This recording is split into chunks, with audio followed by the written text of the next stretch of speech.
咧困的时阵会讲有这困眠呼吸停止症的人，可能会增加中风的风险。医生来指出，长期安尼困困无饱，这血管道高发炎，有会增加心血管的疾病。中风的机会是普通人的3倍到4倍。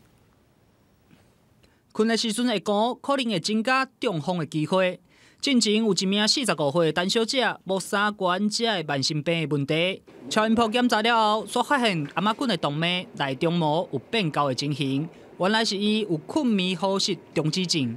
即便你只是有打鼾的症状，那也有可能会造成你的颈动脉可能会有一些内中膜增厚，或者是形成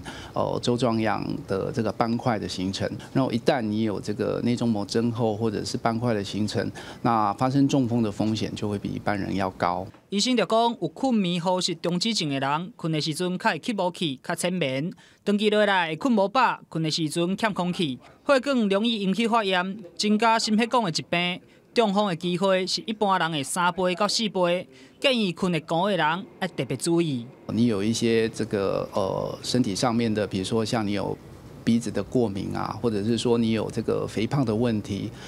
那这一类的人的话，他比较容易会发生这个打鼾的情况。要避免得到心血管的疾病，除了要加运动、控制三观，莫食薰啉酒。若是困的时阵会讲有困眠呼吸中止症的问题，一定要特别注意，也是去看医生。记者欧文良、周良祥台北报道。